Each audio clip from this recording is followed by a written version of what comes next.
The Spanish Announce Table.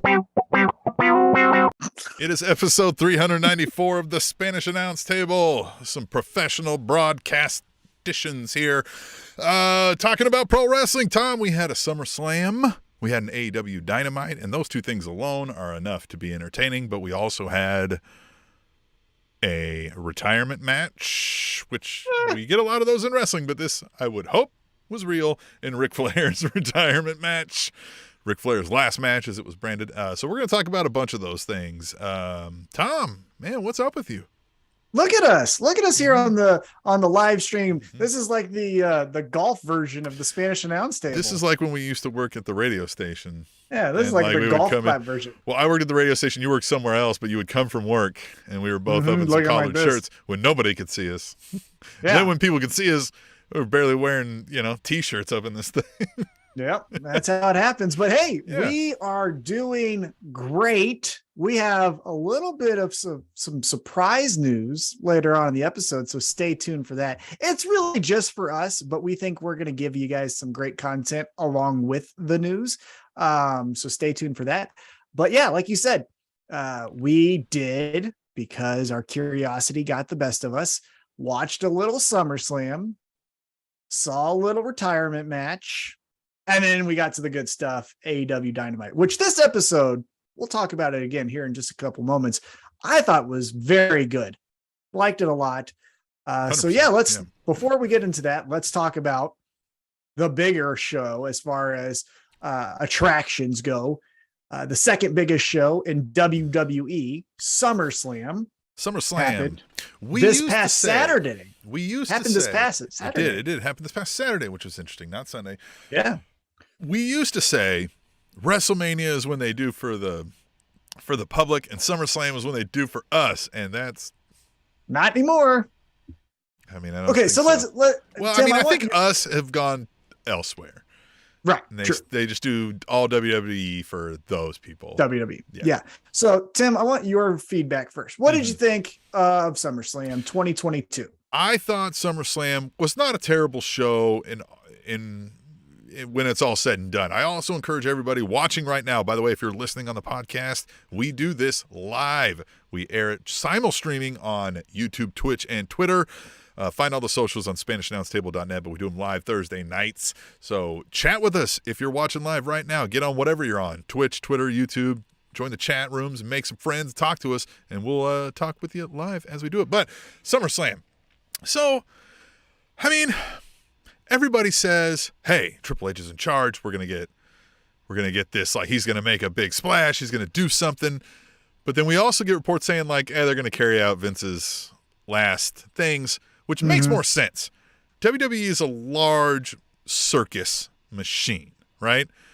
No matter who takes over, isn't like, all right, let's put the brakes on this and completely redo everything. It would just be the biggest headache logistically that you could ever do, especially for something the scale size of SummerSlam. So I wasn't expecting craziness. I think what we saw is some things, light things, right? The commentators weren't handcuffed in what they had to say, right?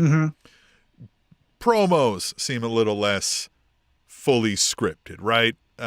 So those are the things, though, that I think are good, because those are going to allow for cooler moments down the road. But I didn't see anything here that made me go like, oh my God. The main event obviously had something that's never been done before-ish. More on that later. But yeah, what are your thoughts on it? So I thought it was fine. But I think a lot of the feedback that I'm seeing online and talking to other pro wrestling fans, in the area and, amongst the wild, right, is that this was so great. Triple H is now in charge. The future is bright. And to me, I thought it was the same show. Yeah, nothing was different. As WrestleMania. Nothing was different. If I would have seen this and thought Vince McMahon all the way. Yeah. You had a tractor, which again is unique. But if we look at the results, we got Bianca beating Becky, which happened at WrestleMania. We got Roman beating Brock. That happened at WrestleMania. We had the Usos beating the Street Profits. That's happened every single time. And so it was just like, I understand the optimism. And there is something to be said about that, right? Is, hey, let's give this a shot. It's under new management. But I think also what needs to be in your mind as you're watching it is like, be a little bit real with yourself. Don't just love it because it's Triple H is doing it and not Vince. Like the Street Profits lost to the Usos under Triple H, just as they did under Vince McMahon. And like, it was the same thing. So I just don't like the jump to conclusion of it was so much better because Triple H was back there, which again, none of us are back there, by the way. We don't know if it's Bruce Pritchard sitting in that seat making the shots and Triple H is just talking to talent backstage, right? We have no idea how it's going down. So that's one thing where it's like, please pump the brakes, Tony Stewart. Like, bring it in because we don't know what's happening. So it's weird to get so that look at Triple H's fingerprints are all over it. And it's like, well, where? Because, you know, we'll talk about some of the highlights, but let's just talk about the first one. Bianca and Becky kick off the show. And we're not going to go through the whole night, but let's talk about the first one, right? Bianca and Becky kick off the show. They have a very good match. Tim, you and I both say, match. Right. And you and I both say the moves don't matter, but they told a good story with the wrestling match. It's fine. Becky Lynch dislocated her shoulder. And that's very tough. Good for her. Again, I still think we need to get the toughness out of pro wrestling. Like, it's okay to stop things and pivot. Be original with your storytelling, right? But Bianca wins, right? Becky loses, as it's kind of been since the start of the year. And then the big first surprise happens. And this is where I thought people got excited and I didn't understand it. So Bayley walks out. Hey, Bayley's back from injury. Okay. And then the big kind of surprise, Dakota Sky and then Io Sky, not Io Shirai anymore. It's Io Sky walk out. First thing that I thought, Tim, let me know what you thought. First thing I thought when I saw them is this feels like Paige with the Kabuki Warriors, right? Yeah. It feels like a veteran with two people who aren't strong promos. So we're going to hide behind Bayley and see what happens. Now, again, Paige couldn't wrestle, so there's a little bit dynamic difference. But as far as like meshing of the group, kind of felt like that. And then this was my biggest problem. So the three of them are out there. They're ass kickers. They're going to make their debut at SummerSlam, make an iconic moment. So they gather at the halfway point of the entrance and they walk down. Oh, goodness. Everyone better get ready because Hellfire and Brimstone is coming with these three ladies. They get in the ring and Bianca's like, I'm a fighting champion. Like, let's see what happens. And then one arm Becky comes in and is like, what's up? And the three of them just walk back. So that's your debut, walking. You walked once into the ring to just walk out. If Vince McMahon's in charge, we're talking about how that was stupid. But because it's two NXT people getting called to the main roster, Triple H did so great. Oh my God, it's so going to be so cool. It's like, what? Right? What did you think of that part? I mean, I agree with exactly that. I don't hate Bayley. She's also I put her above someone like Sasha Banks, where we're like, hey, look, she's fine, but not the most amazing like everybody says. And I think Bayley's better than most and has had spots of really great things. So the jury's out. It still looked to me from the swagger and the walk that we're still getting Karen Becky, if that makes sense. Yep. Or Bayley, excuse me, Karen Bayley.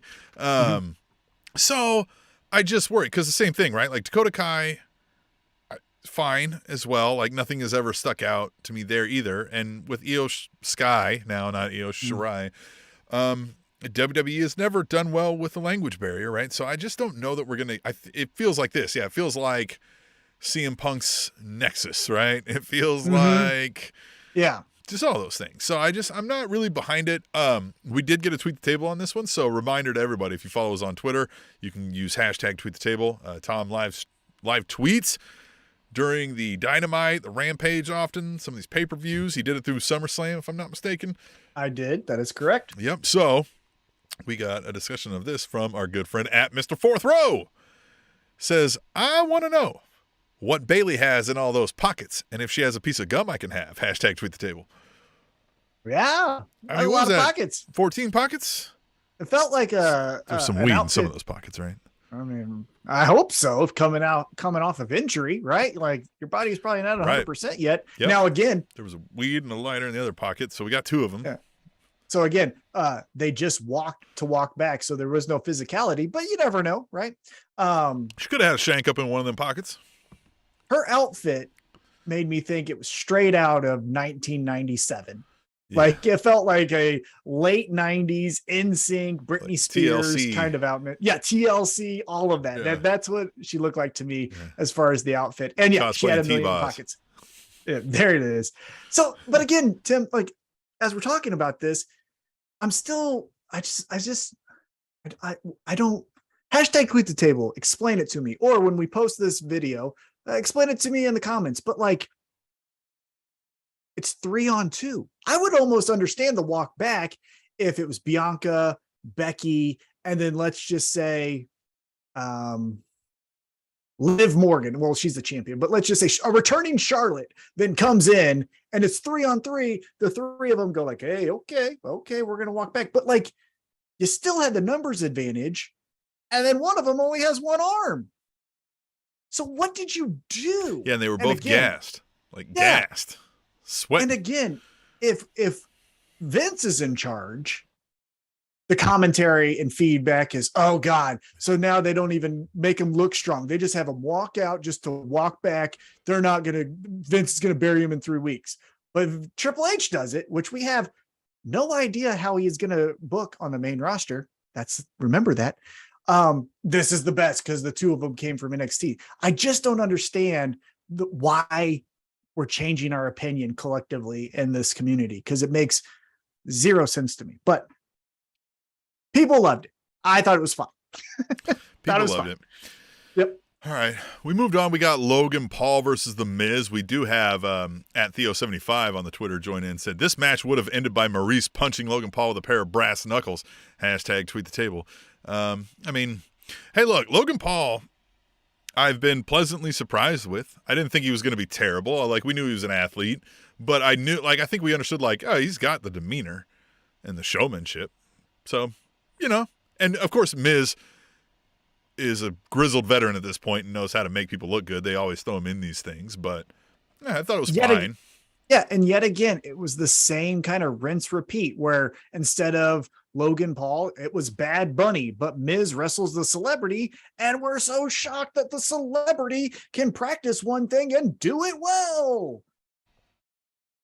Yep. Yeah, guys, this guy boxed Floyd Mayweather. Yeah. How are you not shocked? Well, that he has the build of like a fucking NFL safety. Like, of course he's going to be fine. Yeah, but like, of course he can do the moves, and that's why the moves don't matter. Exactly. Tell me what the story was besides Miz was jealous of Logan Paul. So then Logan Paul was going to fight him because he didn't like, because he got turned on at whatever that pay-per-view was last. Like, and again, maybe that's a Vince call. And so we're moving past it and we're going to see what Logan Paul does next. But as always, you got to tell me the story. Mm-hmm. I do not care that athletes can jump and punch and kick. In similar fashion, we got for the United States Championship, Bobby Lashley versus Theory. And in traditional WWE Vince McMahon-led fashion, the Money in the Bank winner gets his ass beat. I mean, it wasn't a squash, but I mean, it's a meaningless match now, right? And we just, that Theory's going to lose every match from now until 3 months from now when he comes out and either cashes in successfully or doesn't. Yeah. This was fine. It was okay. Yeah. It happened. So it was good. Whatever. Yeah, right. Bobby Lashley, I think, is still he's in no man's land because MVP is what made the machine cool and watchable. If it's just a machine, they really fumbled that Hurt Business. Oh goodness. So bad. So bad. So bad. And so they decided to try the Judgment Day instead versus the Mysterios and a no disqualification. And we get Edge back, but it's good evil Edge, right? Well, but so here's another thing that caught my eye with SummerSlam is, tell me how you felt about this, but I thought the staging looked cheap. It was just black drape. So that then when Edge comes out of stairs, the stairs are just in the middle all of a sudden. So who put the stairs there? Right? And then he just walks up them to walk down. Like, is this the dog agility show where you have to walk up those things? Why did he have to walk down the stairs? Like, what was that supposed to mean? Yeah, it made, again, the staging just looked not to WWE. It looked like mid-90s WWE SummerSlam going on. Yeah, exactly. I was expecting Sid and HBK to walk out, not Theory and, AJ Styles. Yeah. But yeah, so immediately to me, I said, who put the stairs there? Like, that was my first reaction is, why are the stairs there? And I get it. Spooky Edge. He's a vampire. So let's say it's kayfabe world though, right? Like, I'm a competitor and then music and lights and stairs. I'm like real evil spooky guy who went to the process of like finding the head of production and getting stairs bought and purchased and moved in place. And like, I don't like nobody thinking when they're watching the show, or are they just all dead to the world watching the show? I don't know. So it was fine. It happened. There it was. Edge is back. Mysterios keep doing their thing. Judgment Day is doing their thing. It happened. Yeah. Pat McAfee versus Happy Corbin. I don't think anybody expected 5-star classic out of this. I think we knew what we were going to get. McAfee shows that he still can move around. Gets to had a better slap Happy Corbin, Now this had a better story than the Logan Paul Miz, right? In my opinion. So I was a little bit more invested in this than I was the other celebrity match, but okay. That's where, again, like, oh my God, this is one of the better SummerSlams of all time. Really? Like, what do we do from here? Were we all that excited for Pat McAfee versus Happy Corbin? It was fine. It was a Smackdown match. That's how I felt about it. It's a good Smackdown match. And I'm just, man, can we get done with the Happy Corbin? Like, Corbin is too for this. Well, yeah, we'll see. Hopefully, a lot of things that we're saying, let's have Triple H fix. Corbin's one of them, because whatever purgatory he's in, it makes zero sense, and I don't like any of it. None of it. He's one of the better performers they got on that roster. Oh, he gets heat from everyone. Yeah. He's such a I feel if you turn him loose in the right person. scenarios, he's going to get Vicky Guerrero heat. Exactly. You look at that guy, and this is no offense to him if he's watching, which I know he is, but like, he's got it like, man, I'd like to punch that guy in the face. Look to him, you know what I mean? Like why is that guy fucking going to be rich and famous, right? You're like, oh yeah. He definitely has the vibe of someone that you kind of secretly hopes they fail. Right. Like, I hope you get fired. Right. What? Yeah. It's mean. Yeah. You don't like that you feel that way, but look at that asshole. Yeah. Like that, it's one of those guys. Have you fucking seen this guy? Hey, please do the show, Corbin. Yeah. Hey, come on. Love you. Kansas City. City. Fuck. One of these days, there's going to be some wrestler that's going to be like, oh no, I know who you are. And yes, good. I will do the show in person. Let's do it live. Yeah. I'm coming to your house. I'll take a black eye for the show. Let's do it. Break the nose. I don't care. Let's do it. Let's get on 100,000. Yeah. Let's go viral. World Star. Yeah. All right. Undisputed WWE Tag Team Championships. The Usos cleanly defeat the Street Profits. I mean, they're heels. Again, they do heel stuff throughout the match, but like, this was the same rinse repeat to me. Like, yeah, especially you get their whole thing was Street Profits was, man, this is like, we can't seem to get over this hump, whatever. And they get a special guest referee even, right? Who's supposed to secure the match free from shenanigans. And just like, I can't believe that they unequivocally wanted to say like, there's no doubt the Usos are on a level above the Street Profits. It's weird to me. Very. Mm-hmm. I think they're going to break up the Street Profits, which seems silly, but this again was just fine. Rinse repeat. That's what I'm going to call SummerSlam 2022. Rinse repeat, because so much of this stuff was things we already seen before. Riddle and Seth Rollins brawled. I mean, that story's... That's fine. Yeah. SmackDown Women's Championship. This got weird. This isn't good. Liv Morgan, Ronda Rousey. Yeah. Wasn't good. Ronda, bye. let's end this experiment. You don't seem, Rhonda, that you're in this really, right? You seem very, let's just get to the next thing so I can get a paycheck. And Liv Morgan, to her credit, she's fun. She seems likable. I personally am not invested into her character because I'm 36 and old and she's 20 something, but acts like a 12-year-old. And that's just not what I like, right? Like, it's fine. Some people love her. Obviously, some women are dressing like her in the crowd and have signs. So by all means, wrestling's big enough to where we can all be here. But for me, it's not my thing. She's fine, but not for me. Yeah. I just, this whole, the Liv Morgan thing, and I don't know how it was supposed to come off, and it didn't, the timing didn't happen right, or they wanted it to be where Liv tapped slightly before the pinfall. It felt like it was supposed to be at the same time, though. But the commentators leaned into the part that, like, no, this should have went to Ronda, right? Which to me is,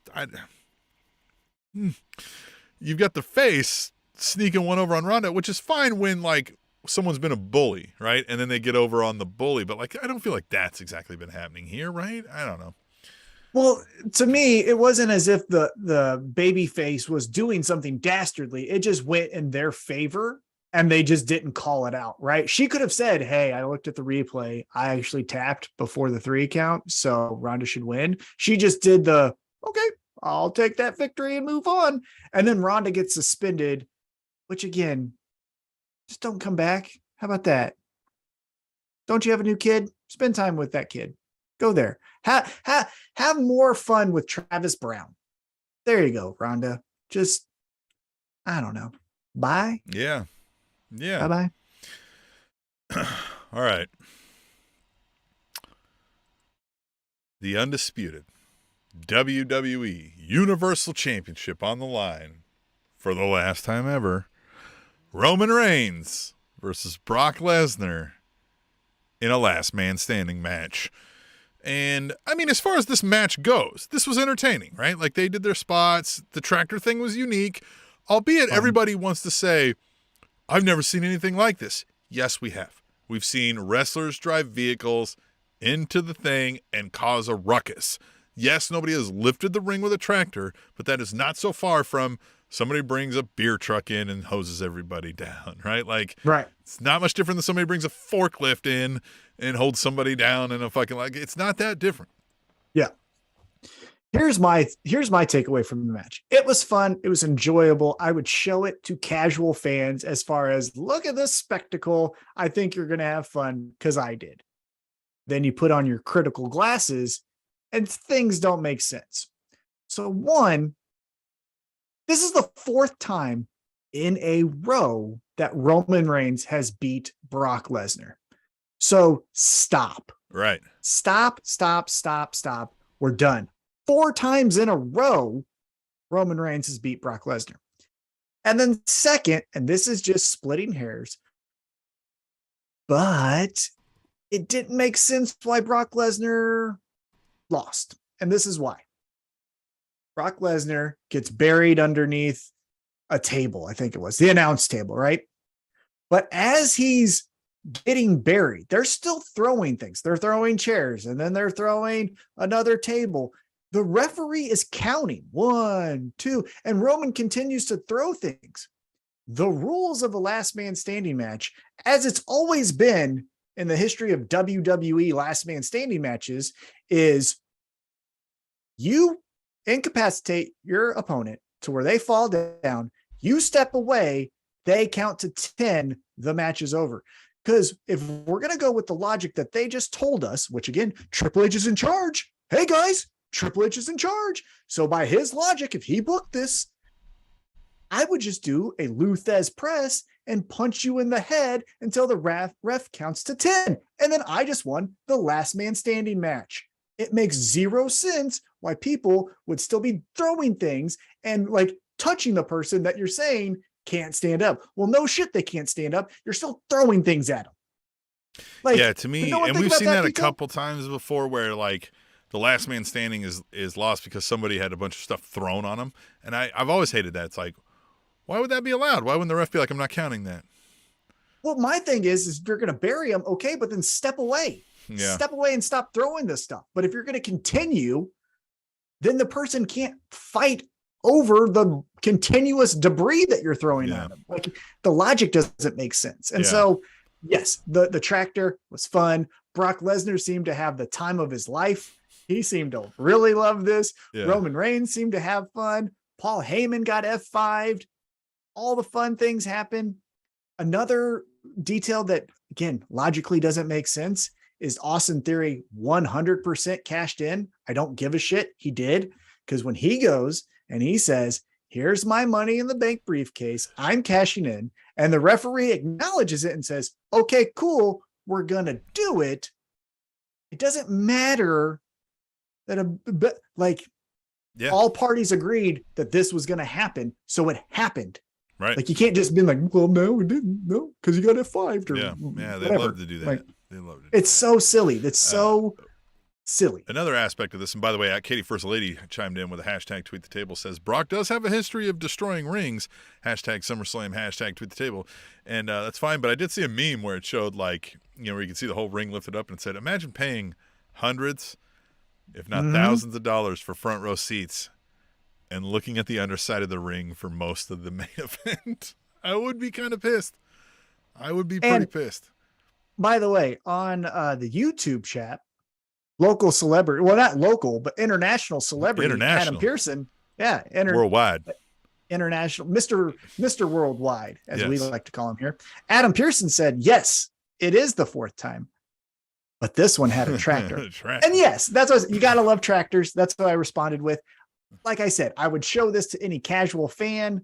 They're not going to get into the weeds like I do and think about logically. None of this really makes sense, but it was a fun spectacle. We're going to remember, just like Brock Lesnar, Big Show, collapsing the ring with the superplex, that Brock Lesnar fucking lifted up a ring with a tractor. That's when people are like, this has never been done before. I'm like, we've seen the ring destroyed several times. Mm-hmm. You know what I mean? Like I get it. Like, yes, it's new, but it's not never before been done ever. Like, sure. The aspect that makes it the most fun, right? The aspect that makes it the most fun is that it was Brock Lesnar doing it. And as we all know, Brock Lesnar plays by his own rules. So it doesn't mean like he could have kept on lifting because, hey, this seems fun to me. Like the best part of it kind of felt like he was trying to lift the whole time and accidentally shoved it near the damn announcer table for a second. And then he was like, oops, wrong lever. Let me try that again. The greatest aspect of Brock Lesnar this second time around since he's came back from the UFC, especially since he destroyed John Cena at the SummerSlam a few years ago, is that like Brock Lesnar is unhinged and does what he wants. And we're even breaking kayfabe and he still might do what he wants, right? Like the script might say Brock Lesnar's losing tonight, but you know what? He isn't, because he's Brock Lesnar. And that's why you watch. You remember some of the moments, like when he elbowed the shit out of Randy Orton's head and just made it bleed at SummerSlam for just no apparent reason, right? I got done with the UFC fight. This is my first wrestling match. You're getting it too. Kudos to Randy Orton to just being like, all right, fine. This sucks. Yeah. I mean, that could have really hurt him. Yeah. I mean, probably gave him a concussion, but yeah, that sucked. And so like, that's the part of the tractor that was being used. It was Brock Lesnar using it. Cause if you said Austin Theory is going to use the tractor, it still would have been fun, but you're like, they went through this a few times. They know this beat by beat. Yeah, they probably never even showed Brock once. He was like, I know how to fucking work this tractor. Exactly. Like, he's like, I'm sure, a country boy. You're fine, friends. Yeah. Right. Like, you think I don't know how to work this tractor? No. I didn't say that. I didn't say that. Yeah. Sir. No. Yeah. I live on a farm and I do this every day. Okay. And then Brock's like, hey, Undertaker, I've never done this Slaughter before. my cows with a pocket knife, you little bitch. Yeah. But then can't you see that happening as he says, he puts on this front, like, I'm a country boy. I've done this before. And then when everything's done in the shadows, he goes, I've never done this. Yeah, I've never done this. Adam Pearson in the chat again says, hasn't Brock used vehicles before too? He used a forklift in a stretcher match against Big Show in 2003, I think. I think that's the thing I was referencing earlier. I didn't realize that was Brock. There it is. My favorite Here you go. Quick sidebar. My favorite Brock Lesnar uses something other than wrestling moves in WWE history is when he was feuding with Seth Rollins the first time around, and he ripped off that door on what I think is a Corvette. Yeah. But then he just chucked it into the crowd. I don't think he realized. I don't think anybody, including Brock Lesnar, understood how far Brock Lesnar could throw a car door. And that's what I'm talking about. Brock Lesnar probably never even considered the fact that, like, I might fling this hard enough to hit a motherfucker in the fourth row. Shout out, Mr. Fourth Row. Watch your head when Brock Lesnar's around, because fucking lighting rig might come your way, man. Yeah. Like, that's what I'm saying. Like, that's the most fun about Brock Lesnar the second time it's like around. a fucking morbid version of Gallagher over here. So that was SummerSlam, right? Yeah. Yeah, it was fine. Look, wasn't the worst SummerSlam I've seen. No. Nowhere close to the best. Right. Nowhere But close in to recent memory, we've had things that are on par with this same show that Vince McMahon booked. So let's just not get overwhelmed with, it was Triple H and the future's so bright. Look at what we get. something Vince McMahon thought he booked was Ric Flair's last match. But in fact, he did not, because 20 years later, we got Ric Flair's last match. I don't know how fucking long ago it was. It was a bit. But... It was 2008. God damn. 2008 was his almost. Yeah, we're getting there. But Tim, I want to correct you on a fact here. This wasn't Ric Flair. Remember, this is the pacemaker Ric Flair. So this is a different character altogether. Guy has a pacemaker now, right? The whole match, I didn't watch everything, but I saw some highlights throughout Twitter and stuff like that. The whole thing was predicated on, is he gonna die? Yeah. That's what we did. That's all we did with Ric Flair. We had a tag match where he walked in and everyone held their breath and said, like, yeah, pacemaker work. I mean, and then it was over. And hear me out. Like, I get it. If anybody in professional wrestling history is allowed to say, nah, I don't give a shit that I'm past my prime, I don't care, I am going to say this is my last match, I'm declaring it, and we say, sure, it's Ric Flair, right? Like, I don't know who else you would argue deserved that. If one person deserved it, anybody more than Ric Flair, right? So, fine. To me, it was like, really? We came up with Jeff Jarrett and Jay Lethal, and then it was just like a tag match, and so again, I wasn't super interested. I feel like, I don't think it showed me anything that I haven't ever seen in 500 Ric Flair matches. And with technology the way it is today, I don't need Ric Flair's last match because I've got Ric Flair's matches in perpetuity. It's not hard to find. So it's almost that kind of thing where, like, maybe you don't want to see the casket open at the funeral because you don't want to remember that vision last, right? Not to sound rude or morbid or anything, but it's just kind of like, it's the same Ric Flair, but older. Yeah. Hey, that's rude. Well, you're not lying though. Before I kind of jump in with my thoughts, I did want to go back to the YouTube chat. The Broken Tables podcast said, "What's up, fellas? Great show name. Thank you." Nice. The kid in the background is awesome, which again, if you're watching the podcast on YouTube or Twitter, on the YouTube comments. Oh, okay. So, and then Adam Pearson says, Jesus Christ, Ric Flair's last match was so bad. Sean Ross Sapp and Billy Batty had more action than Flair. I don't know if I said that second name right. Probably did because I'm awesome. But yeah. So here's my thoughts. So good. Thanks for the comments. We're going to keep reading them as you give them, because this is what we like to do, is interact with you. Like I said, this podcast is wholly based around coming to the bar. Love this kid, by the way. Sitting down. Yeah. Coming down, sitting down, talking wrestling. That's all we do here. That's what we want to do with you. Talk wrestling, either through hashtag Tweet the Table, Twitter, or on the live chats. Yeah. So there you go. Yeah. Be our friend. That's what we want. Exactly. We want friends. So this is what I'll say about the Ric Flair match. It feels a lot like CM Punk in the UFC, where it's, hey, I want to do this, and I'm probably not fit to do it. But then again, who am I Tom, T-Mac, whatever you want to call me, who am I to tell you don't do something you love, right?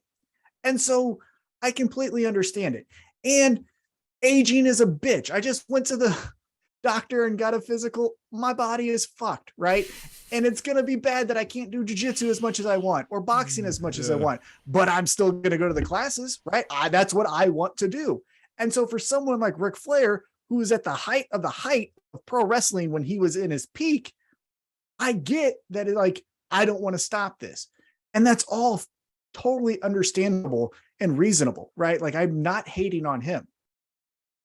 But just like CM Punk in the UFC, the issue I have isn't with the person, it's with the surrounding parties who, in their right mind, let this happen. Look, we give Conrad Thompson all the praise in the world. Great podcast, great podcast. You do research, you ask questions. That's so neat. But yet, to the best of my knowledge, he was the promoter of this, where he put a 73-year-old man with a pacemaker in the ring. And we got lucky. Nothing happened. I can't believe, nobody insured this, right? Like, this was, Conrad was taking all the liability on this. He had to have, but even more so, I know that I work for the Kansas State Athletic Commission. So when Monday Night Raw, AEW, whatever it is. Where was this done? Was this in North Carolina or something? Probably. But when they come to the great state of Kansas, we regulate those matches. We make sure everyone's tested for the diseases and all the things. And we make sure X and whatnot. Yeah, all the stuff, right? Right. So then that raises another question of who passed this? Yeah. Who passed this? Because again, I don't want anyone to listen to this to take away that I hated what Ric Flair did, because I completely empathize and understand what he feels as I start to age and father time is taking me, right? But man, we really need to examine the people around Ric Flair and if they're just yes men taking his money or if they have his best interest at heart, because we got lucky with this one. But if something would have happened, then what are we saying on this podcast episode? That pacemaker fails, what happens then, right? We don't need to be doing this for a paycheck. Stop. Yeah, I agree. Well, maybe we did stop. It was the last match. I sure hope so. Let's slow it down, Ryan Dunn. So let's talk about last night's AEW Dynamite, where there were some old people doing some wrestling matches, but it seemed like they were in a little bit better condition. Yeah. But we had AEW Dynamite, and we kicked it off with a match that somewhat surprised me. So match one of the night kicked off with Orange Cassidy taking on Jay Lethal. And Jay Lethal gets the victory. But before we get into the details, what'd you think of the first match of the night? Loved it, man. Orange Cassidy is so fun. And he's just hitting on all cylinders every time I see him lately. In fact, we've got to tweet the table about it. Reminder, use hashtag tweet the table throughout the week. Whenever you're watching wrestling, whenever you're thinking about wrestling, if you're taking shit, I don't care. Use it. Hashtag tweet the table. Tell us your wrestling thoughts. We'll read them right here. Like @DevilVamp says, Orange Cassidy is just on a next level. The guy knows how to get reactions from the crowd. Hashtag tweet the table. And yeah, man, he has him eating out of the palm of his hand. I love it. I love it. And I love this match. He knows how to pull the levers that are needed, right? When it's time to get all the flips and shits in with Pac, he knows what to do. When he knows, hey, people kind of aren't reacting, so let's get some O's, he does the slow kicks on his opponent, right? He knows this formula of Orange Cassidy. This is probably the peak of what he can do in a wrestling match where, hey, crowd's a little down. Let's get him doing the cheers. Hey, crowd's tired of the comedy. Let's get a little serious. Here's some big moves. I liked it all. My favorite part of the match, though, had nothing to do with Orange Cassidy or Jay Lethal. It was the best friends doing the kid in the rated R movie sitting on the shoulder. Yes, the stacked tall man routine. Now, so this fun. wasn't them sneaking into it anywhere. It was them trying to match the height of Satnam Singh, which I thought was hilarious. And Singh, to his credit, played it well too. It was like, guys, you fucking dorks. We know what's happening here. Right? And best friends are, what are you talking about? Right. It was so good. Well, I love that Taz was like, he was like, boy, Trent's got a weird midsection crotch area. And the other announcers are just like, what the fuck? Taz was great all night. I liked him a lot. Taz had some great one-liners. We're going to have to start doing sounds again if Taz is going to be regular commentary. I know it. Definitely. Yeah. Now, here's the first example. And I sent this to you, I think in a message, direct message after the episode. But we're going to turn it to a little bit of a negative. And I'm going to really get into it a little bit later. But this was the first strike one, in my opinion, of AEW bad production. That's what we need, Tim. We need like a big stamp that says AEW bad production. Whoom, right? Like when we're starting this segment. Because, guys, like, exactly. But like we saw Trent and Chuck get into the position and put the coat on. And I understand it's a comedy spot, right? No one was fooled that Trent is now 7'8" or whatever it is, right? But it would have been way funnier for them to come out in the trench coat. We don't see them hanging. It's not open, right? And all you have to do is just take a different camera shot. Just go camera right? Yeah. Just take camera 3 or whatever their numbers are. I've said there. before, and it's starting to hit me more that I think I'm right, that like I just think because they're a little looser on like, hey, what spots are you guys going to do? What are you going to say? They let them have a little bit more free reign, which is fine, but nobody's then filtering that information back to the production team in the booth on what camera spots to hit, you know? I understand that, and I do. And with this, I'll be a little bit more I understand forgiving. That's how it's happening. I don't think that should be passable, but I think that's what's happening. Yeah. Because what I would argue in defense of my anger with this, or frustration, it's not anger, it's more frustration because the show is so much fun. Let's just clean up the crap, right? That's where it's coming from. I love the AEW Dynamite and Rampage shows. So let's just clean up some of this sloppiness. But where I would argue that is, yes, it probably is, right? The production crew does not know at what time or where these spots are going to happen. However, we've seen plenty of live sports. I will bring up my favorite sport as an example. Mixed martial arts go anywhere and everywhere within an octagon. And we ain't missing too much, right? The ref will stand over the fighters so they take another shot to see the action in a grappling exchange. Or they're up against the fence and we see a camera guy take to where we see an elbow land to the temple. Like, you can do it. So again, just effort is all I'd say. Anyhow, Jay Lethal gets the victory. And then Jay Lethal says like, hey, Wardlow, you're a punk ass bitch. I'm going to beat up your pal, which apparently Orange Cassidy and Wardlow are pals now. Like, I know they did the fist bump after the match, but I didn't know that meant they're friends. So, everybody's friends with Orange Cassidy. I mean, come on, right? Except for Chris Jericho. He still hates him. Where's Chris Jericho's wife on January 6th? Anyway. Hey, let's get back to AEW Dynamite. Jay Lethal's like, I'm going to beat up Orange Cassidy. She probably had some Dynamite with her. Wouldn't surprise me. So Wardlow comes out and chases off Sanjay Dutt, Satnam Singh, and Jay Lethal. Here's the thing I want to see out of this, and I said it on our Twitter at Table Show while I was live tweeting. The payoff for this has to be Wardlow power bombs Satnam Singh. Oh, please. Yes, please. What? And so the Wardlow thing bothered me a little bit because, like, what the fuck did he say? Like, he come out and he's like, "This is welcome Wardlow to country" or Wardlow's something. world. Like, yeah, it was like.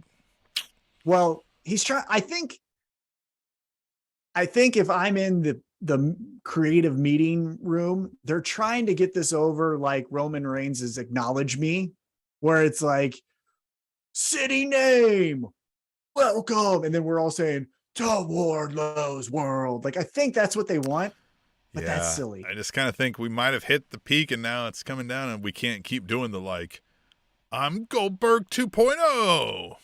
However, wouldn't you get a little bit more jazzed up if you saw Wardlow get a legit power bomb on Satnam Singh? Yes. That would get the thing back on track, I think. What he needs to do is move to a Where's Wardlow gimmick. Let's get him in a striped shirt. Get him hiding in the crowd, and we don't know where Wardlow is. Well, but that's actually taken. That's MJF. Oh, yeah. Man, fuck. It's making me worry this is real, the MJF thing. No. I think it's going to happen.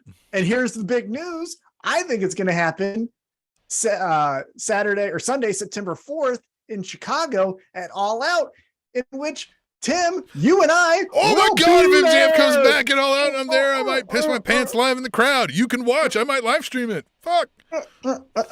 So yeah, Spanish Announce Table Nation or whatever we're calling you. We are going to All Out Chicago, September 4th, and we're going to give you content leading up to it. Well, I got tickets to something. We got tickets to something. We think it's All Out. Yeah. We don't know. We got the combo. We got a single. Yeah. We're going to something. Yeah. Said something like presented by the Chicago Community Theater Players or something, but we're going. We're going. We're going. And so make sure to be tuned into our Twitter, our YouTube, all of the social medias. You want to be plugged in because we're going to give you a ton of content out there in Chicago for All Out. And to put a bow on all of this, I think, hot take prediction time, MJF comes back. Oh my God. At All Out. Tom, I'm gonna meditate, pray for this, and all the things. There you go. So yeah, I think. But again, going back to this Wardlow Jay Lethal, so they're going to battle this Saturday night at Battle of the Belts 3, I think it is, and that's fine. Yep. But if Wardlow powerbombs Jay Lethal 6 times, I'm not saying it's not cool. Yeah. But the payoff is Satnam Singh. That's where you have to get the powerbomb. That would make the big moment for AEW. Absolutely. Yeah, I love it. All right. And so then we go backstage. Well, we go to a shot that was earlier in the day with an interview from Christian Cage, and Jungle Boy tries his best Rikishi attempt and tries to run over Christian Cage. What did you think about Jungle Man now trying to commit murder? I, again, love Christian, right? He's like, he brought up family. That's something I would never do. I would never do that. Right? Like just leaning into him. And then, yeah, I mean, damn near runs him over. And then I love that he's like, you fucking arrest this guy, this piece of shit. Loved it. Loved all of it. It was awesome. So it was a quick moment. And then we get back into the ring. And Tim, I almost fell out of my chair. I literally almost was beside myself with amazement, shock, and amusement. We got in match 2 of an AEW Dynamite episode, women. Britt Baker. Wait, this is before the main event already? This was before the main event. But not directly before the main event. Correct. This was not right before the main event. This was the second match of the night. It was a different Who fucked up in the format. Back? What producer fucked up? They wrote 6, but their legibility made it look like a 2 or something, you know? But we saw Britt Baker and Jamie Hayter taking on Thunderstorm, which is Thunder Rosa, Toni Storm. Now, as they make their way to the ring, first off, Britt Baker, Jamie Hayter looked like a legit tag team. So that was cool to see. But then as Toni Storm and Thunder Rosa walk down, again, Thunderstorm, Thunder Rosa's wearing a shirt that says sandbagging since 2014. Now, I don't know if you want to be, raising that flag, but it was something fun for them to kind of lean into. What did you think at least about the t-shirt? T-shirt was great, right? I mean, yeah, she's taking the whole like "fuck you, bitches," like that whole pettiness. I love it. Loved all of that. And then, of course, the match that followed. I mean, lived up to the hype. This was a fantastic match. Now, I will say, part of the sandbagging is maybe being a little rough. And there was one spot where Jamie Hayter had to pin on Toni Storm, and Thunder Rosa kicks her right in the back of the neck. Yeah, that where she came out of nowhere into the frame, where even the announcers were like, "Holy shit! Yeah, like, what happened here?" That was a trip to rough. CT City. Was definitely a hard hit. Yeah. But what we get here is maybe a breakup of Thunderstorm, because Toni Storm does her little booty bombs in the corner, and then she does a booty bomb to, I believe it was Britt Baker. Rebel or Reba pulls her out of the way, puts Toni Storm in the way, puts Thunder Rosa in the way. Toni Storm hits Thunder Rosa Toni Storm does I'm shocked, I don't know what I did. And then Jamie Hayter takes her out with the finisher, and Britt Baker and Jamie Hayter win. So do we think we're getting round 2 of Thunder Rosa Toni Storm? I mean, why not? I don't, again, without a women's tag team division and with them barely putting many women's matches on, I don't think we're going to get that. So yeah, I don't see why this Thunderstorm thing should last forever. I don't mind them forever being one of those like love-hate relationships where like, all right, fine, we're a tag team now, we're friends. And then it's like, no, you know what? I don't like the way you chew. And then they just start, you know what I mean? Just start fighting, right? Like, yeah, I wouldn't hate that. But yeah, I don't think we're going to go long-term with this. So yeah, we could get that whole like, you knew it was me. You could have stopped. You didn't hit me, right? Maybe we get Thunder Rosa being heel with the title. Might happen. Hey, before we move on with the episode recap, I want to get back in the YouTube chat. Adam Pearson says, Christian Cage is such a cockwobble. I love that. Of a heel. I love it. I love and then British he asks insults. And then he asked us, do you think AEW putting the women on second is a direct response to WWE spotlighting their women's division so heavily on Raw? And that could be it. Who knows? But if that's the case, credit to whoever made that decision, because one, you just don't need to be formulaic, right? One of the things that I used to hate about WCW Nitro was first or second match was going to be the cruiserweights. It's going to be Rey Mysterio and Eddie Guerrero, which again, I like those two wrestlers, but like you could, death, taxes, cruiserweights are in the first hour. I wanted to see some shakeup in what I was going to see. And that was the case for AEW Dynamite. They always put the women and even backstage segments right before the main event. So I was just like, you mindlessly just go like, oh, that's where Britt Baker says something. Okay, main event time. Like this made me at least pay attention to the match more so than if they would have just put it right before the main event. Now, what I think will happen from this fallout of Toni Storm hitting Thunder Rosa, and then as we again go to All Out Sunday, September 4th, I would like if we shake it up a little bit, because again, it feels like Toni Storm versus Thunder Rosa at All Out, right? That's fine. That's fun. Well, let's have some fun here. Let's do a 4-way. Jamie Hayter, Britt Baker, Thunder Rosa, Toni Storm. Let's get away from the tag team. Let's say all these women go for the women's championship. Now we're putting Jamie Hayter and Britt Baker in a little bit of a pinch. And then we're also obviously putting Toni Storm and Thunder Rosa in a pinch. And then they again hate each other. So do we're that at All Out. That's what I'm hoping for. That's what I'm saying. By the way, speaking of All Out, in the Twitch chat, Theo X75 says, going to Chicago, sport your Chiefs jerseys while you were down there. I think I've got a Larry Johnson Chiefs jersey. Dude, don't. You can't wear that. Get rid of that one. Yeah. So I don't have my a Chiefs jersey. Is what I might wear some Chiefs gear, but I don't think. I'll wear Chiefs gear. Yeah. Love the Chiefs. I'll support them anywhere. Winning the Super Bowl this year, so. Yeah, I'll go to Vegas and wear it. I'll go to Oakland and wear it. I'll go to Denver, San Diego, Los Angeles, wherever you bitches want to be. I'll run up on you. Chiefs Nation. What? Winning the Super Bowl. Suck it from the back. All right, now let's get back into it. Yeah, that's the worst. Or the best. Then depends on what you want. Then we get a fun segment.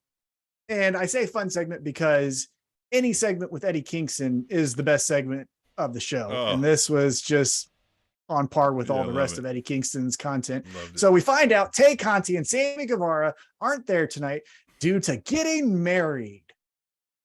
Here's one thing I want to say, just observation. This is me being a prick. But if you're the Spanish god, why did you propose in Paris? I get it. Paris is beautiful, all the stuff. Why aren't you on a, why aren't you in Tijuana or in Mexico or Spain, right? Go to any of those places. But yeah, I felt like, again, I know it's romantic, but I'm just being an asshole there. Could have even went to Brazil, where she's from. Exactly. But before we even get more of this highlight package, Eddie Kingston interrupts. He gets mad. Why am I not here? He makes fun of how the camera shows wrestlers watching TV, where he's like, oh, why don't you get a shot of me looking at TVs like this? And he just says, hey, Sammy, awesome. You're getting married. No one cares.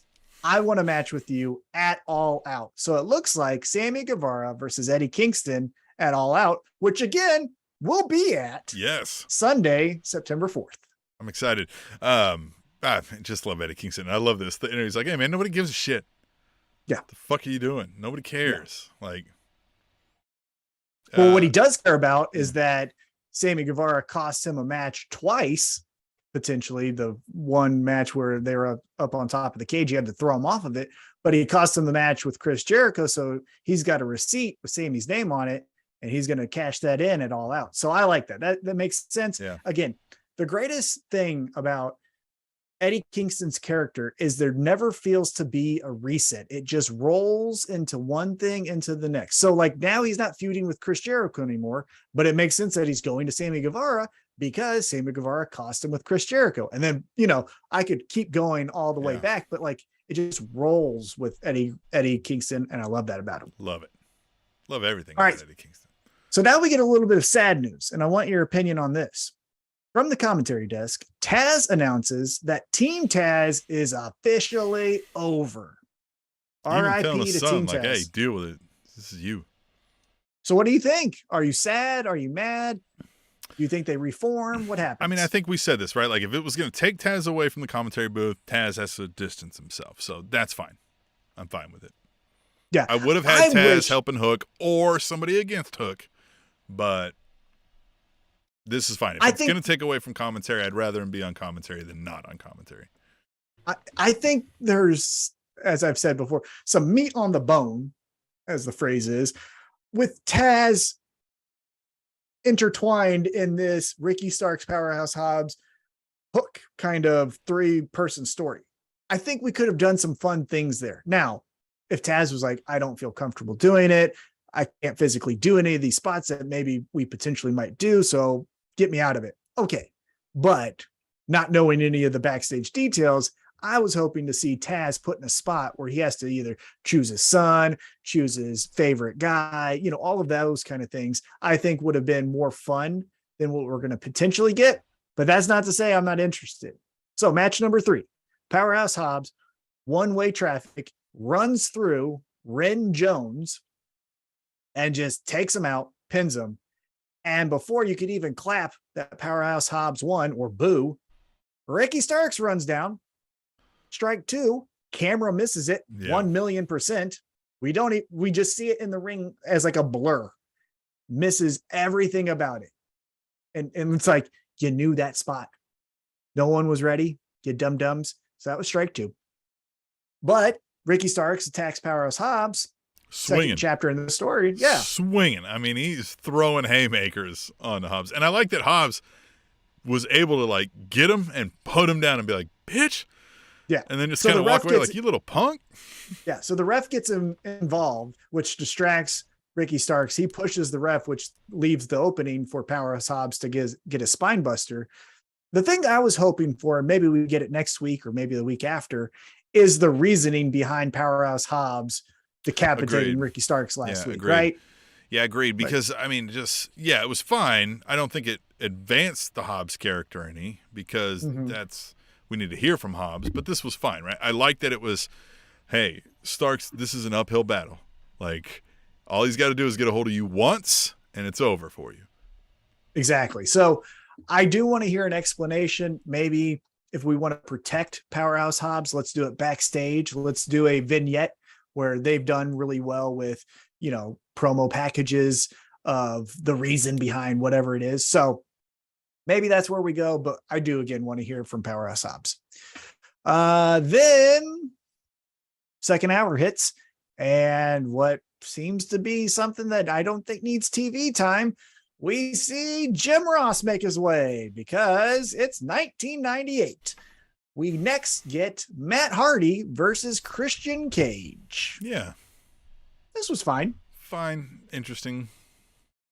Christian Cage gets the victory. Matt Hardy misses an elbow, goes through a table. It's a good way for Christian to get a win over somebody that isn't like putting down a young talent, an up and comer, right? And somebody who he knows how to work with. So, and someone that's connected still to this story of Jungle Boy, because remember, he came out to say, like, you're the Michael Jordan of being an asshole for what you did to Jungle Boy. So it makes sense why they would fight.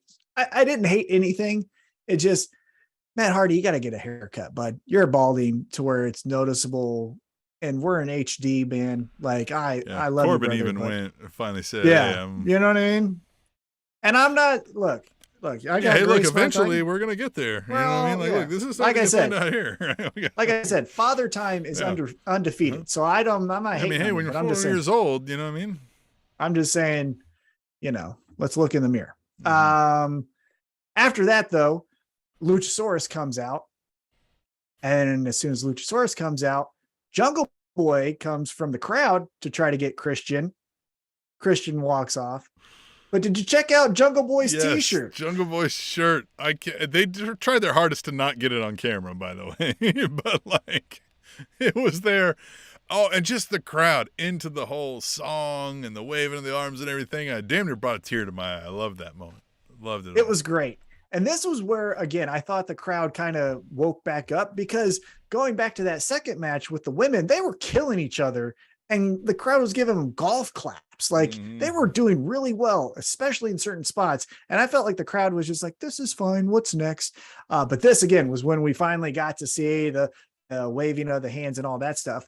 Now, Tim, I do want to point out again, Luchasaurus walks out, but he doesn't do anything as far as physicality.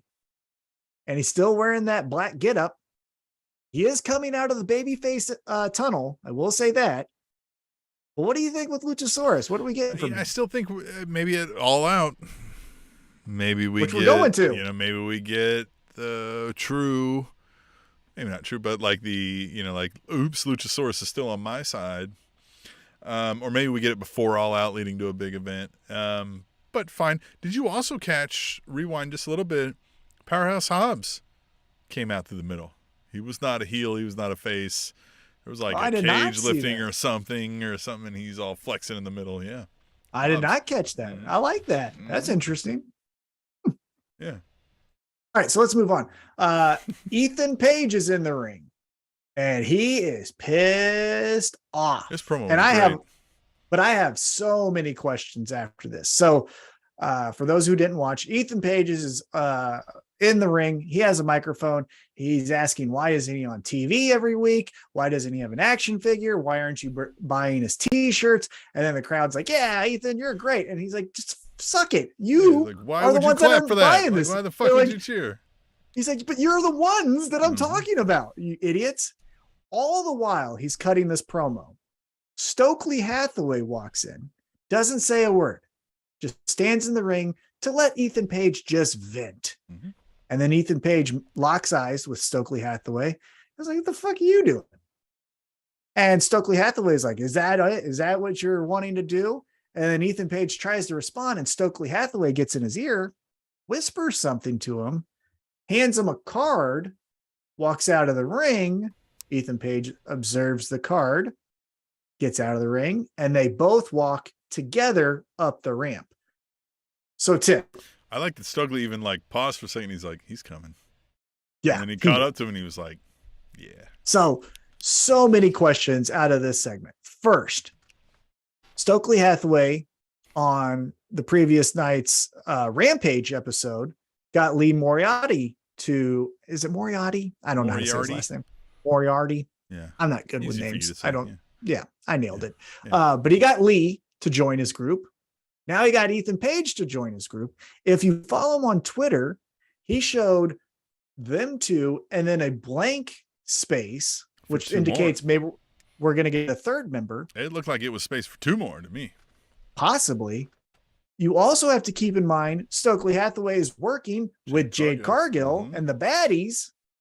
What are we getting here from Stokely Hathaway? I like this. I say we have said since the start of the show over 9 years ago now that like the managers leading stables of folks is a lost art. And not even like stable in the way we think of like pro wrestling stable. Like they could be independent of each other, but they work for the same manager. What are you looking at? Somebody chatting? What are you laughing about? Yes. Well, I'll share. Continue your thought and then I'll share. Oh, great. Because we got one from Twitch that's similar to that one. So that's great. But yes. Okay. So I like this idea, but it does look like maybe he's alluding to these guys will be somehow tied together in a stable, but I don't even think it needs to be that. Just if, hey, like you pay me and I'm going to get you more money, more than what you're paying me. Oh, I mean, again, let's go into the world of sports. There are plenty of sports agents who represent plenty of people across different teams, right? The agent for Patrick Mahomes is also representing a player that's on the Broncos, that's on the Chargers, that's on, whatever. And then he may cross over to a different sport and represent basketball players or baseball players. So yeah, management doesn't have to be, we're all together and we all do the same thing. Now, maybe we get that, but right now across the board, we got this like scatter plot of people disjointed, but joined together. So I'm interested in I like that. getting Ethan Page away from this men fucking. Well, so that's whatever. What I want to ask right. you. Stokely Hathaway can hold his own in a promo. Yeah. Obviously, we know Dan Lambert can hold his own in a promo. Ugh. And Dan Lambert can push the buttons to where it might feel like he was there at January 6th, just saying. Probably was. What do we get there? And then what does that mean for Scorpio Sky? What do you think happens there?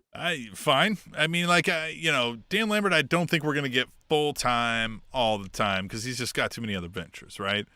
So if he doesn't have an exact thing to work on, then it's fine if we just don't see him, right? I will not hate a Dan Lambert Stokely Hathaway showdown, but I don't know that we're necessarily going to get that. I think he's just gone. Scorpio Sky is going to do his own thing, maybe, and Ethan Page is, doing his thing. Yeah. For a second, I thought we were getting Ethan Page giving the MJF, "Fuck you, I'm out of here."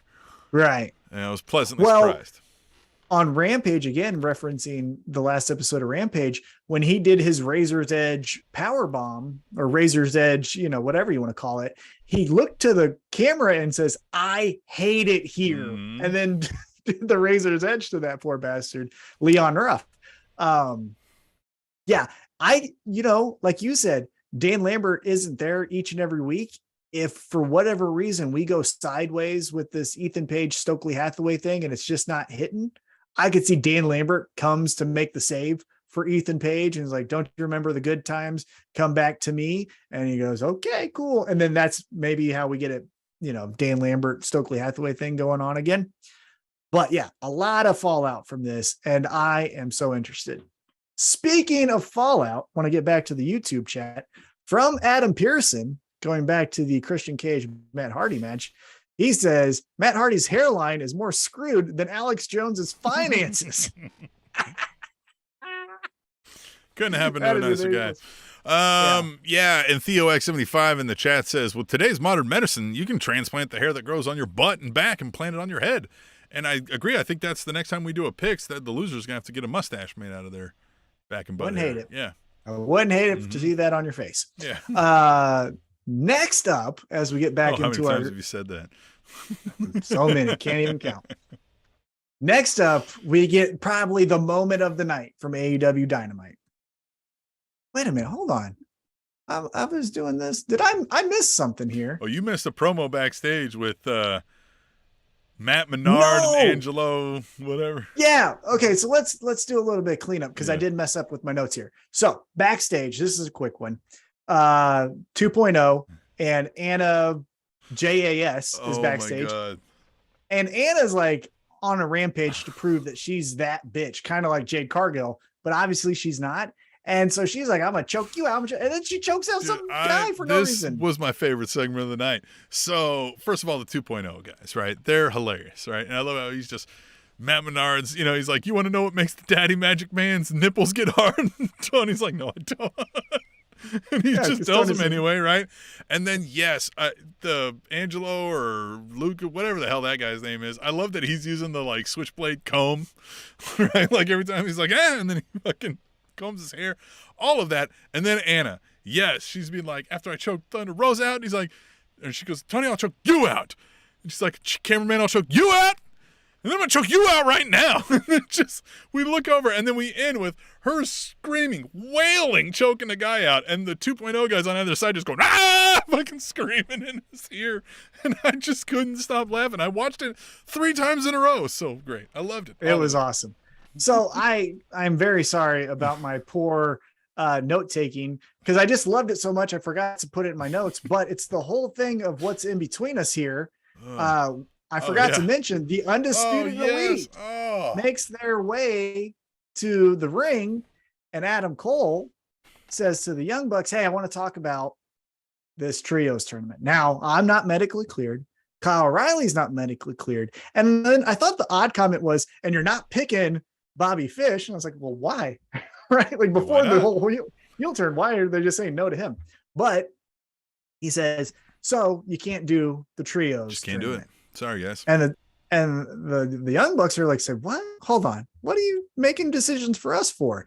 And then Adam Cole's like, wait a minute. I'm using my words wrong. I'm so sorry. Yeah. What I meant to say is you won't be physically capable to take part in the trios match. And here we go. Bobby Fish gets a rear naked choke. Kyle O'Reilly takes out Young Buck 2's knee. Adam Cole gives Young Buck 2 a super kick.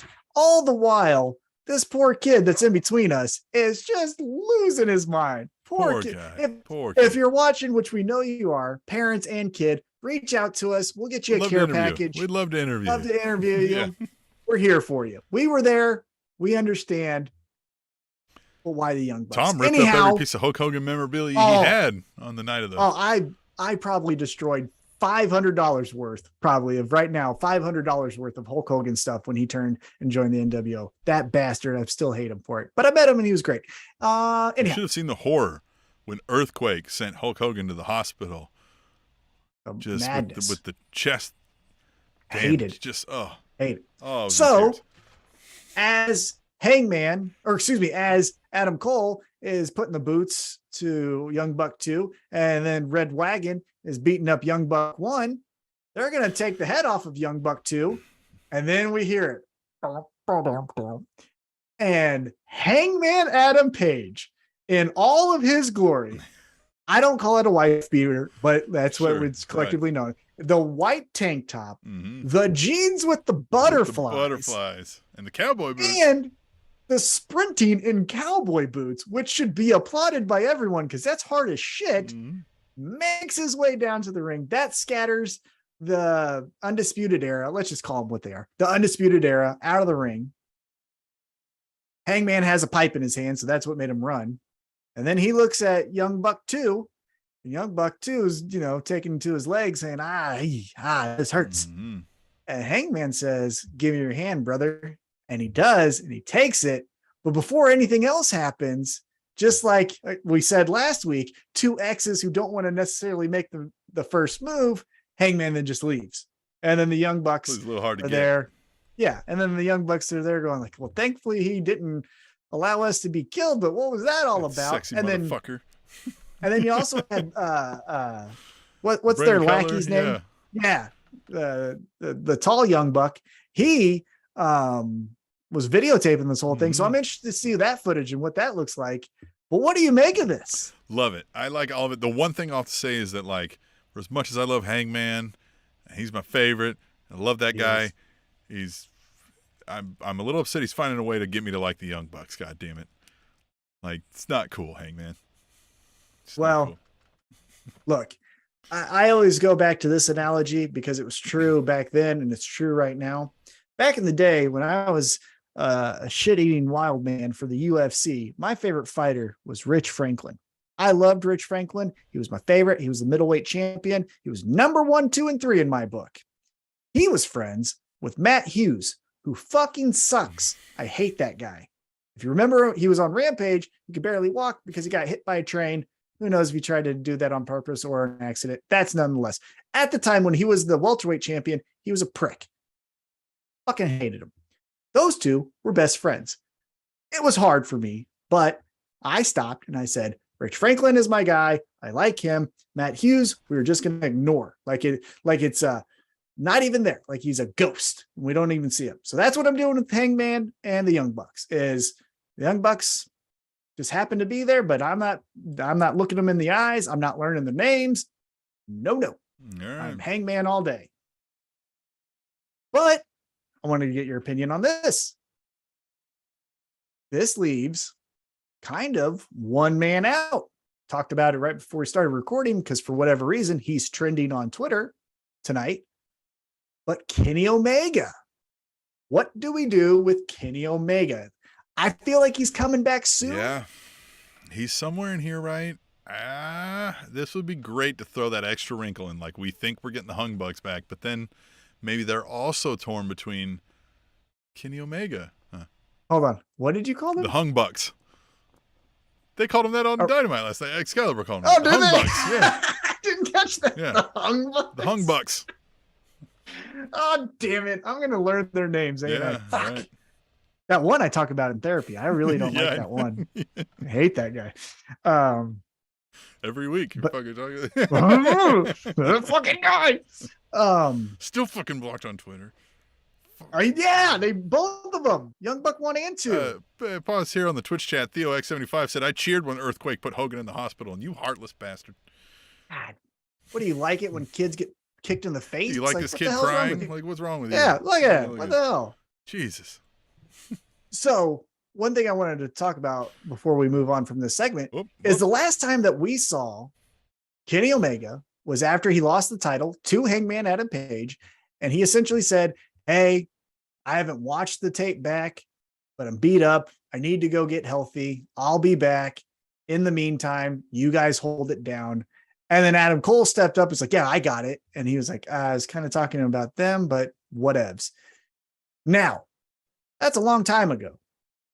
So first question is, do you think Kenny Omega will acknowledge, hey, Young Bucks, I saw you give the nod to Hangman, which allowed him to beat me?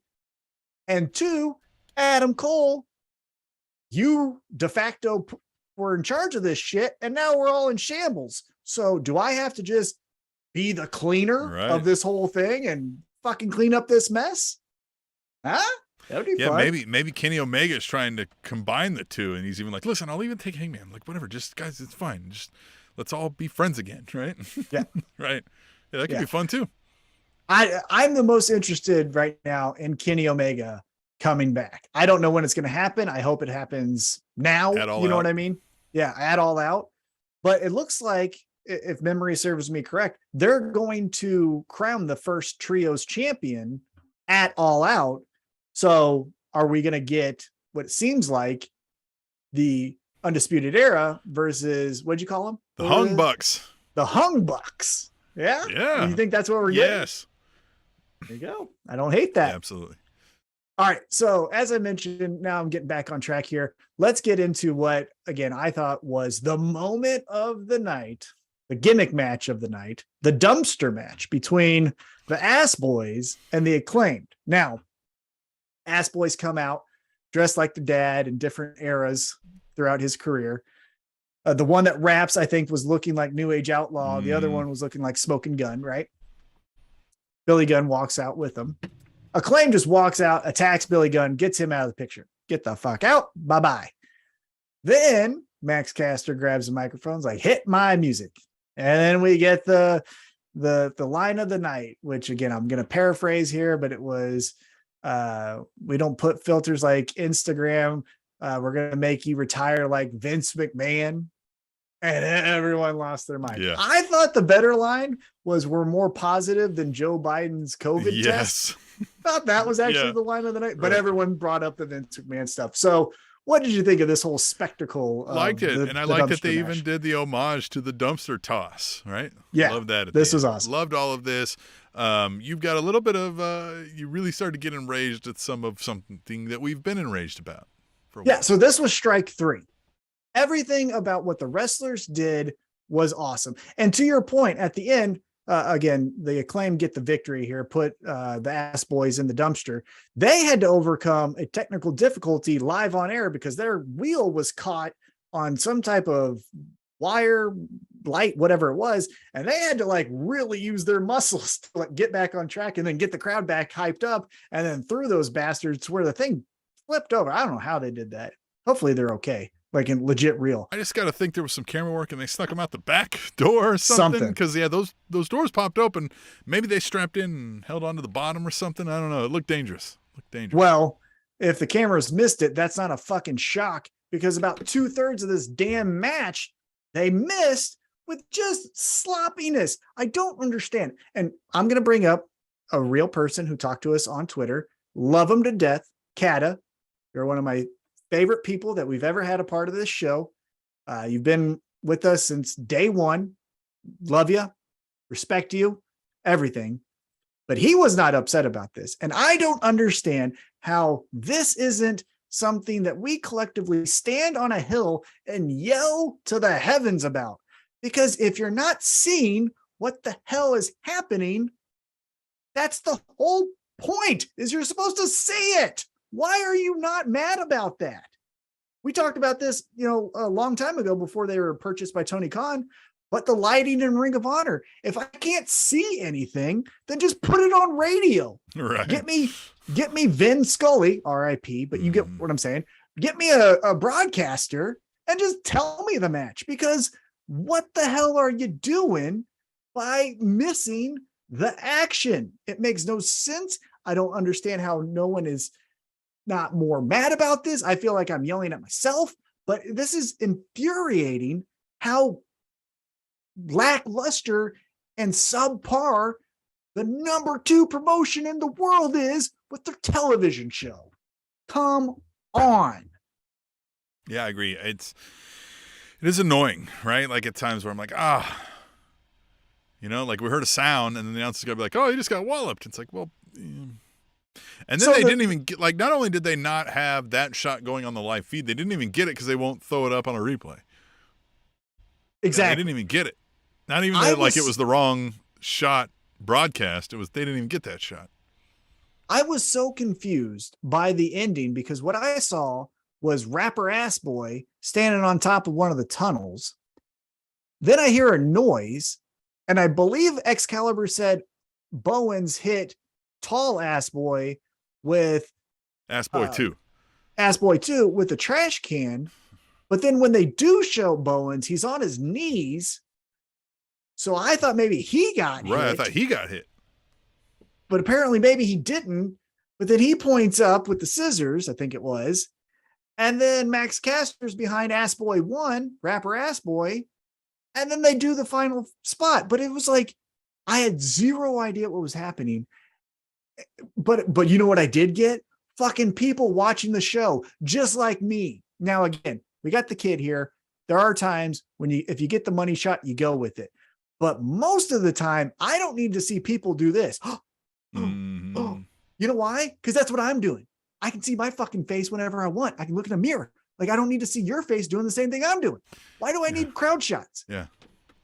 I'm already looking at myself way too much anyway. Yeah, but like, I don't need to see you. I don't like you. I like the wrestlers. I don't need to see the people paying for this. Do you go to the circus and just look around like, oh, they thought that was neat too. Yeah. Like, no, you watch the fucking thing in front of you. I don't give a shit about the crowd. I've always hated that. Now, again, you get money sometimes with the kid, and then like the Miz girl in WWE when Miz won his championship. And for that, it's great. But for every one of those, you get 600 fat guys in a black wrestling t-shirt going, ooh, there's my neck beard. And they're fucking, looking like their mouth. Always a black wrestling t-shirt too. Always a black wrestling t-shirt. So there's my rant. Let's get into the main event. I'm going to be honest with you, Tim. Hey, hold on. We got somebody in the YouTube chat. Parker Curry says, who is Lily Rubel? And I don't know what that means. Yeah, Lily Rubel. So let me know what you... Oh, yeah, Lily Rubel. Yeah. Yeah. Yeah. Lily. Did I miss something? I don't know. I think maybe. Well, who did Adam Pearson say? Something about... Didn't he mention someone, 2 names or something like that? I'm looking back in the chat. Now, this is great podcasting. No, he said but you know what I'm saying. Billy Body. Maybe that's what they were asking about. Maybe that's what, yeah. Parker, we don't fact check here. So if you want to do a Google, by all means, tell us who that Lily Rubel is. But thanks for chiming in. I wanted to get you on. Yeah, we always love talking to you, even if we don't know what you're talking about. Let's get into the main event. I was over this. This felt like filler. I mean, what'd you think of the Moxley promo prior? Moxley promo was great. I don't care who I face. Right. My whole objective is to hurt you and send you to the hospital. There's going to be blood, even though it's mine, or even if it's mine. Yeah, he said, I don't care. Awesome. I don't stop till somebody's in the hospital, even if it's me. Yeah. Like, I don't give Thought a it was shit. great. Right. Moxley is awesome and authentic in who he is. Thumbs up to him. Now, Chris Jericho takes on Euda Wheeler or Wheeler Euda. Yeah, sorry. Same thing. And Jericho comes out with, I believe, was it 2.0? Did they walk out together? Because what happens is, I can't remember who walks out with Jericho, but Claudio then walks out to say, like, I got Wheeler's back, so we're gonna have his back as he fights this match. What are you laughing about here? You know, we referenced that Theo cheered Earthquake when he put Hogan in the hospital. He chimed back in on the Twitch chat. He said, well, Tim, if I could get away with it, I would drop kick kids with golf cleats on. Okay. Theo, don't mess around, man. All right. This feels like back in the day when we were in the radio station when we got UnPGBL. Yes. Talking about, you know. Right? I just see Theo just like in a park and he's got his golf cleats in a bag already. If he's like, any one of these kids comes up. And he just identifies as you. Yeah, I'm lacing up. I don't care. All right, so let's get back into this main event. So it was fine, but to all, you know, paint by numbers, we kind of got the veteran knows more than the youngster, and Chris Jericho wins. I did like that Chris Jericho won with the Lion Tamer, because if you remember last week, Moxley saying, I want the Lion Heart Chris Jericho. So that was cool. Like, that was a good touch. But Tim, I'm going to be honest with you. I'm fucking over Jericho. I am. And it wasn't too long ago that I was saying, like, do we need to include Jericho in the top 5 greatest of all time or top 10, right? Like, we were asking that question, and you could still make the argument probably. Million%. But it just should have ended at the 30 years of Jericho. Yeah. That should have been the swan song. This feels like Jordan on the Wizards, Ichiro on the Yankees. Like, it just feels like these are amazing athletes that did their craft better than most, but I don't need to see the second half, right? Like, I don't care about this. It's not good. And he's fine, but this wizard thing, I don't care about. In WWE. Yeah. Except for they're putting all their stock into Jericho. That's the thing. True. I think I don't like the most is if this Jericho John Moxley thing was just a standalone feud in the third match of the night. Well, cool. Mid card, 2 top guys. I like that. Let's see what happens here. But when you're closing the show with something that everyone knew was going to happen, it's how you leave them, Tim. And how I left was, okay. Right. We had a lot of fun here. We had the dumpster match. We had Anna Jay. We had the turn of the Undisputed Era on the Young Bucks. And then you had Hung Bucks form or whatever. Yeah, the heel turn on heels is always a fun move. I like that. We could have closed the show that way. A major announcement from the Undisputed Elite. And then the whole thing is Hangman is the one standing tall as the Undisputed Era leaves. And that's how you leave them. Okay. That's more interesting than this, because this wasn't even a title match, right? Like, this was just who's going to face Moxley next week in a title match. So, yeah. Yeah. But it was a fun show. Yeah, agreed. I think the ending was just kind of like, okay, fine. It would have been cooler if Wheeler Yuta won, right? That would have been the more shocking, like, oh, but we just did the whole Daniel Garcia beats Bryan Danielson, which, by the way, his promo was awesome too. Oh, yeah, I missed that. Sorry. Yeah, he did really well. But I did think it was interesting that he was like, when you come back, I'll get you again. It's like, wouldn't you want to move forward? Why would you have to? You shouldn't have to. Yeah, call out Moxley. Yeah, he's the champion. You just beat his best friend, or, you know, his right-hand man in the BCC. Call out Moxley. Right. That's what I would have done. Right. But, or call out Samoa Joe, or call out Claudio for the Ring of Honor championship, you know, something like that. But to call out Bryan Danielson again, it's fine. Seemed done. Now, although he's like, I'm the Dragon Slayer. Yeah, I like that a lot, but it just felt weird to like punch him while he's down. You know what I mean? Here, let's go for round 2. It's like, you won. Why would we run this back? Because fuck you. Because I can. Because I liked it. I liked the taste of your blood, motherfucker. Now, one thing that we got that was fun is Friday night, it was announced in a championship qualifier match, which I don't like those, but we'll put that on a shelf for later. But in a championship qualifier match, we get John Moxley taking on GCW's own Mance Warner. How much fun is this? That's going to be fun. There's going to be a lot of GCW elements here, right? But Moxley wins that, but it's going to be great.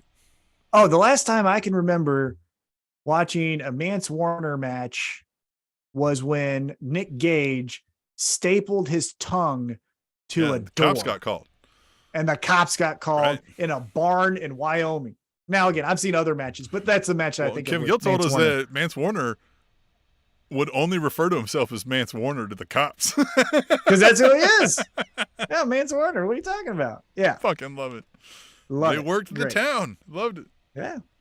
Stay with the gimmick. So that was AEW Dynamite. As mentioned, the big news from this whole show is that we're going to All Out on September 4th. So I'm excited about that. And yeah, I mean, this was a great week. I mean, SummerSlam was not bad. It was good, I'd say, right? I'd say good, not Right in the great. middle. Fine, right? Dynamite Fine. was exceptionally done well. I'd give this one an A+. I love Dynamite. I would give it maybe an A. I'd give it an A- just because it's how you leave them, and this match shouldn't have been the main event. You switch that up, and then it's an A+. Yeah. But of course, I give everybody that showed up in the chats on the YouTube, the Twitch, the Twitter, an A+. As always, stay with us on and hashtag Tweet the Table. And let us know what we should do and find us. Let us know if you're going to be there in Chicago when we go to AEW All Out. The Spanish announce table.